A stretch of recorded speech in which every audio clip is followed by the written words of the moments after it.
Assalamualaikum warahmatullahi wabarakatuh. Salam sejahtera bagi kita semua. Semoga semuanya dalam keadaan sehat walafiat, tidak kurang satu apapun, dan selalu semangat dalam mengikuti setiap perkuliahan kita. Sebelumnya saya ucapkan selamat menunaikan ibadah puasa bagi yang menjalankan. Semoga lancar sampai berbuka. Amin ya robbal alamin. Pada kesempatan kali ini kita akan membahas materi kita yang berjudul Business Plan. Slide yang pertama, Business Plan atau perencanaan, sebuah usaha perencanaan yang berisikan tentang misi usaha, usulan usaha, operasional usaha, rincian finansial strategi usaha, peluang yang mungkin diperoleh, dan kemampuan serta keterampilan pengelolaannya. Di sini yang bisa saya jelaskan adalah ketika kita mau memulai usaha baru, tentu kita harus melakukan yang namanya perencanaan. Biasanya dimulai daripada misi dari usaha kita.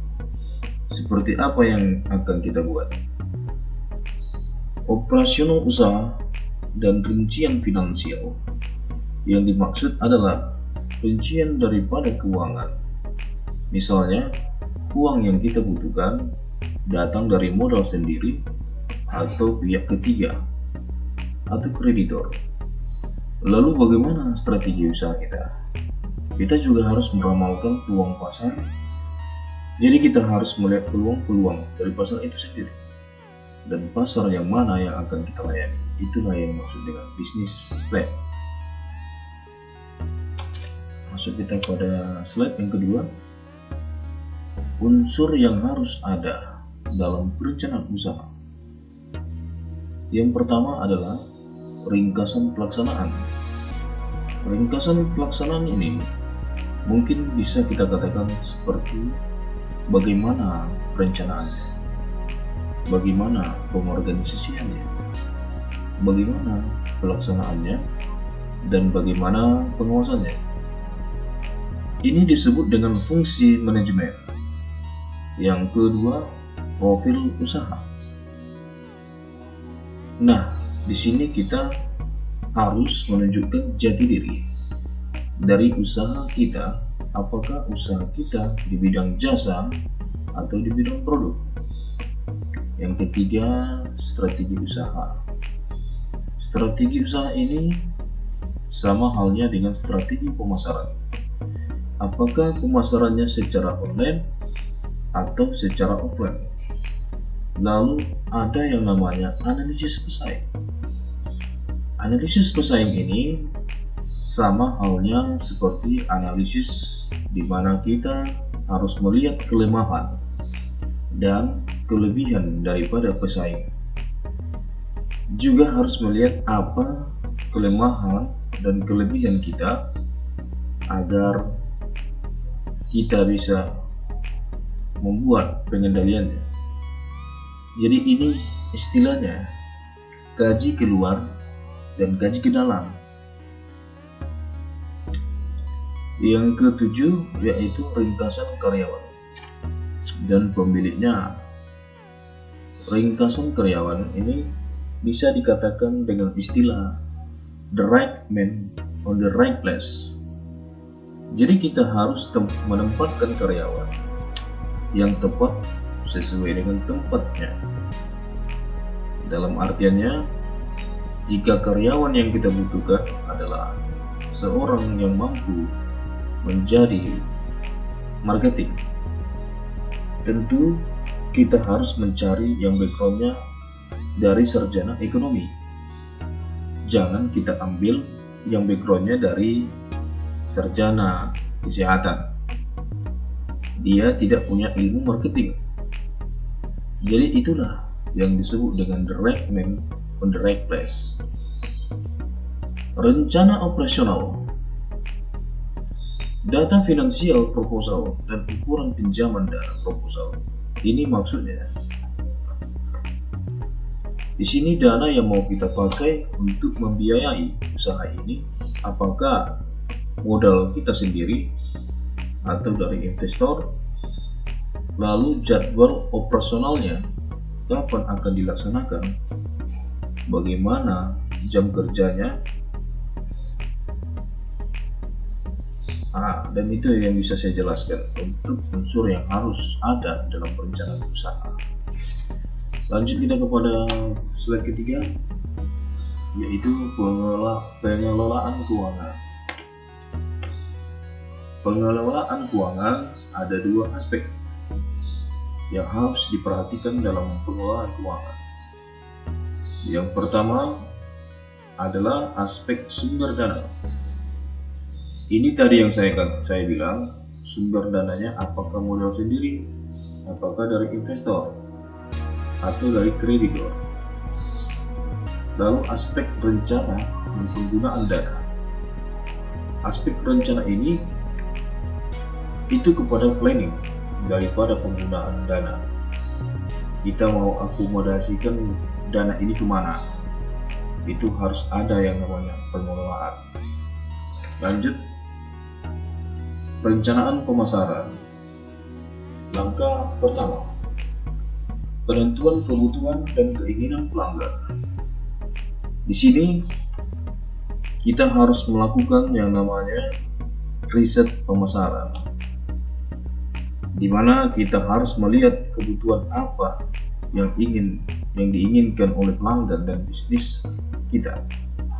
Itu harus menjadi bisnis yang merupakan solusi bagi mereka, sehingga bisnis kita bisa diminati dan bisa bertahan lama, karena dia merupakan sesuatu yang dibutuhkan.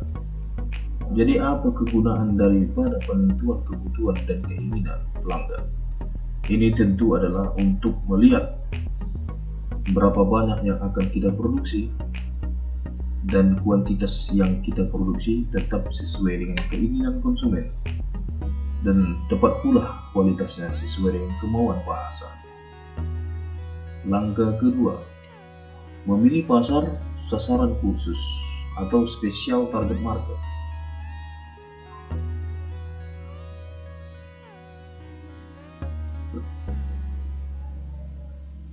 Ini disebut dengan yang namanya segmentasi pasar. Jadi kita itu harus mensegmentasikan pasar kita. Kita mau di segmen yang mana? Apakah pasar kita menengah ke atas atau menengah ke bawah? Apakah pasar kita orang milenial, kaum muda, atau orang tua, atau orang parubaya? Nah, itulah langkah kedua yang disebut dengan memilih pasar. Sasaran pasar yang mana yang mau kita layani? Itulah yang disebut dengan segmentasi pasar. Langkah ketiga, menempatkan strategi pemasaran dalam persaingan.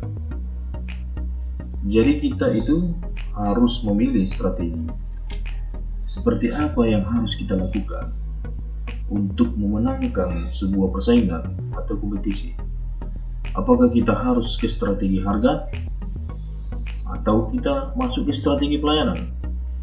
Itu pilihannya ada pada kita. Langkah keempat, pemilihan strategi pemasaran. Jadi ini sama halnya dengan di atas. Kita mau bagaimana, strategi yang seperti apa yang kita mau, itu tergantung kepada kita. Strategi pemasaran. Nah, ini dia yang dimaksud dengan strategi pemasaran. Yang pertama, orientasi pelanggan.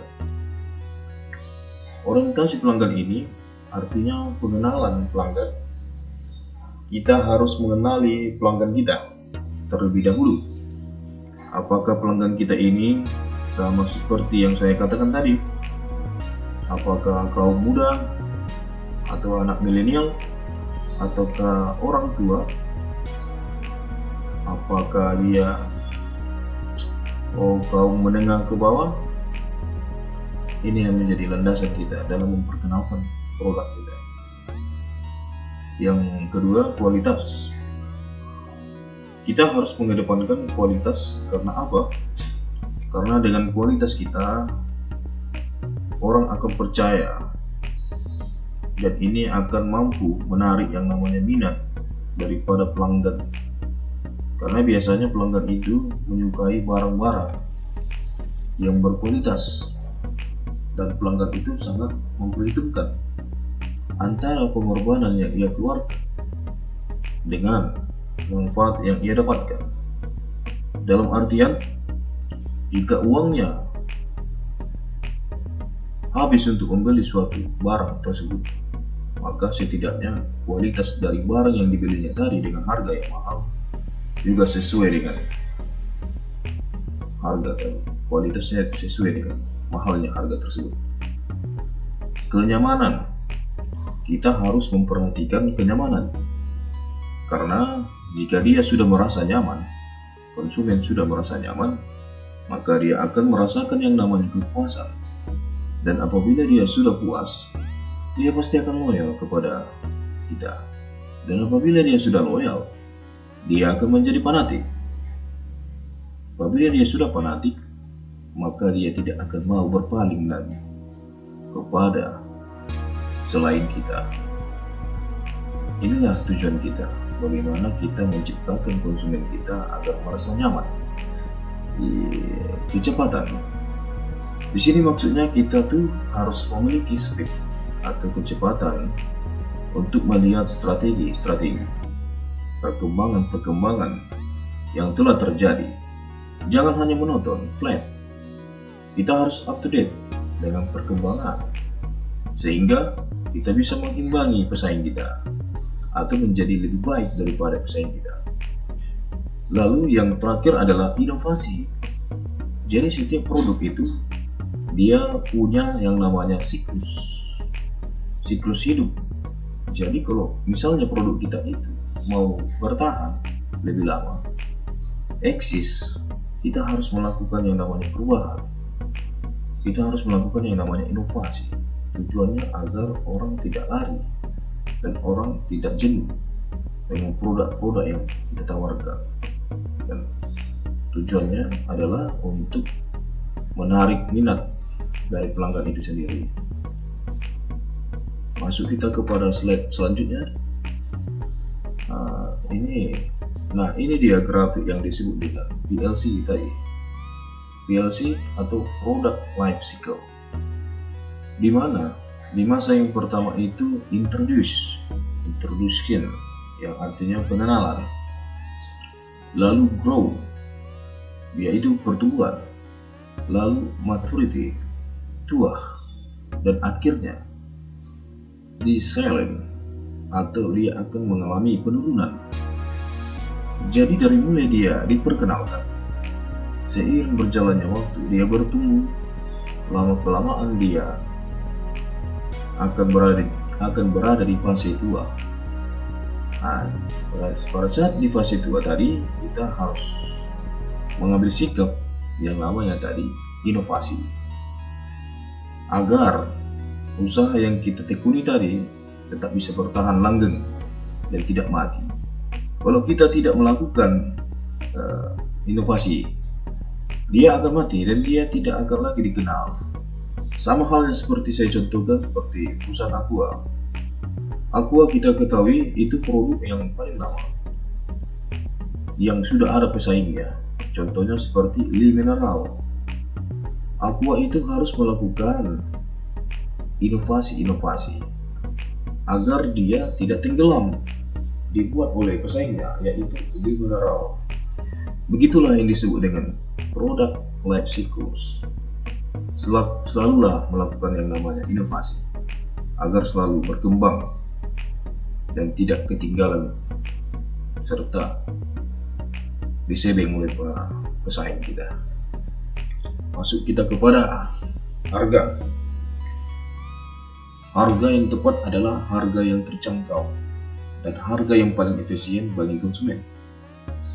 Ada beberapa cara yang dapat dilakukan untuk memberikan harga yang menarik bagi konsumen, yaitu mencakup hal-hal berikut.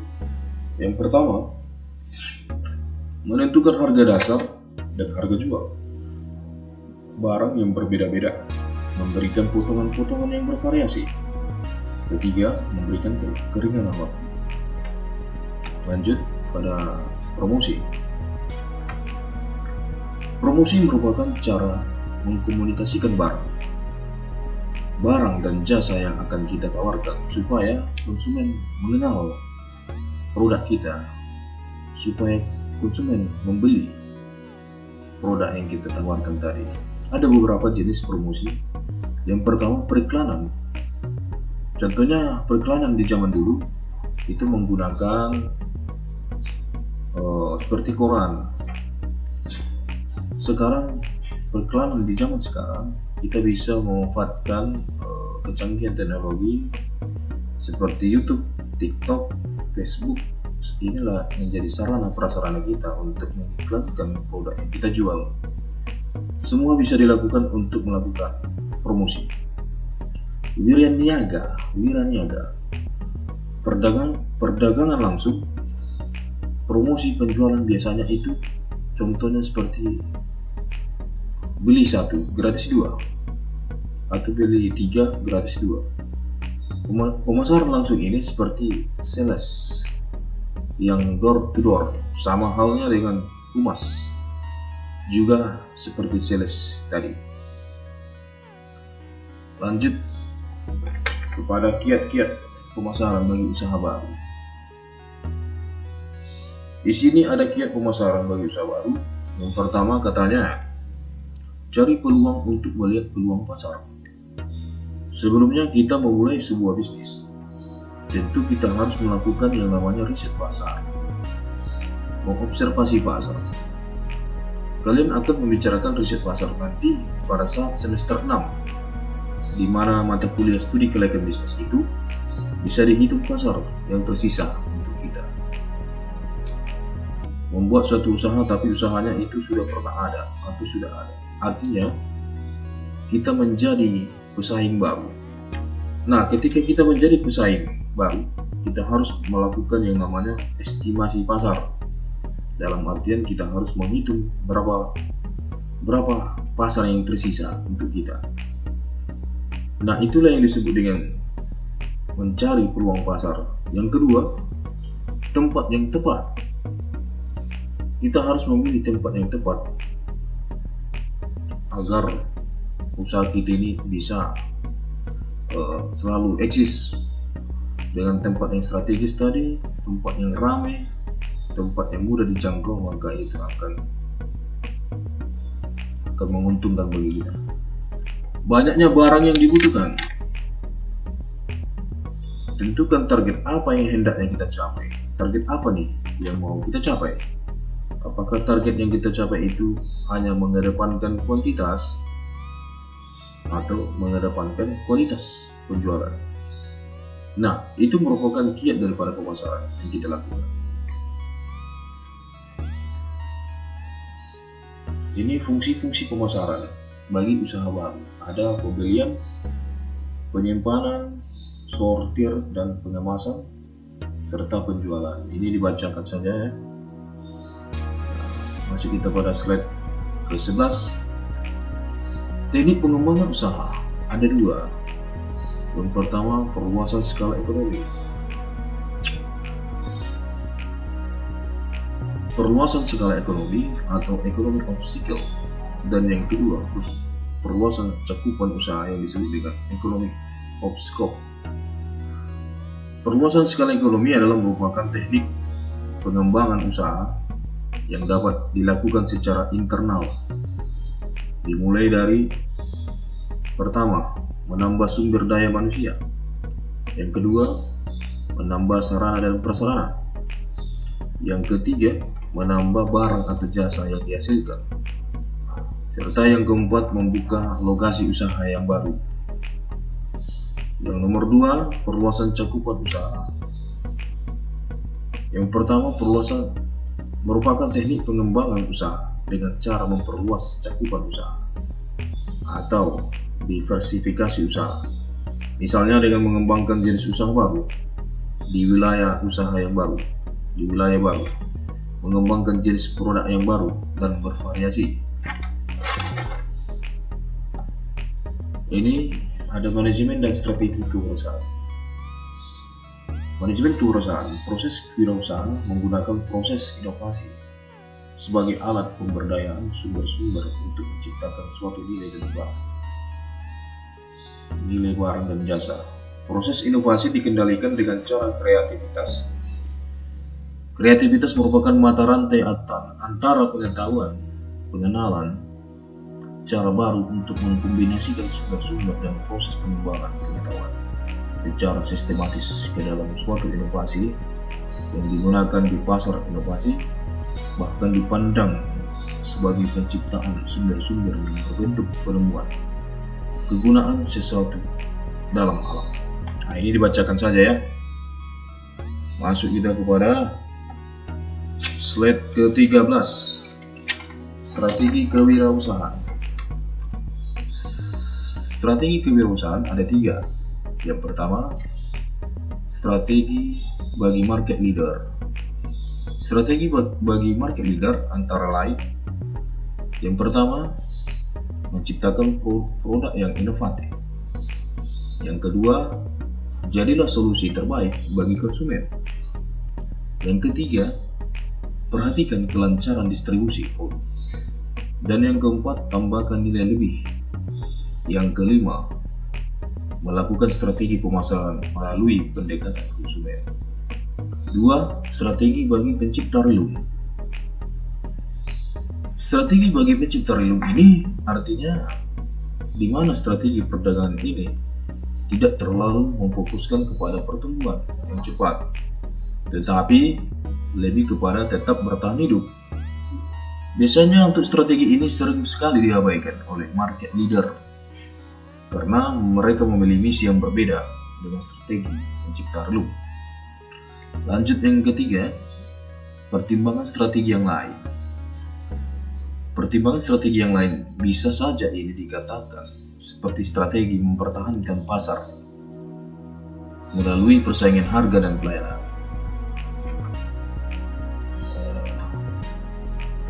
Memelihara spirit wirausaha.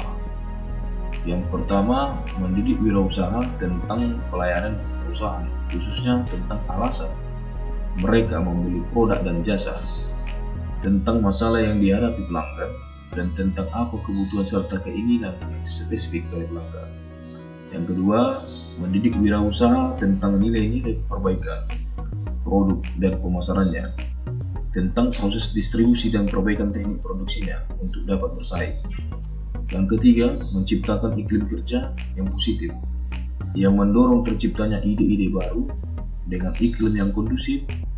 Para entrepreneur akan lebih kreatif dalam mentransformasikan ide-ide. Para entrepreneur secara ideal adalah individu-individu yang bertanggung jawab dalam bidang marketing, teknologi, dan keuangan. Mereka adalah para kreator dan inovator pada perusahaan. Itulah tadi penyampaian dan pemaparan materi yang telah saya sajikan, yang telah saya sampaikan, kiranya dapat dipahami dan dimengerti tentang segala seluk-beluk daripada perencanaan bisnis tadi. Terima kasih atas waktunya. Mohon maaf apabila ada ketidakpuasan dalam penyampaian, dan apabila ada yang perlu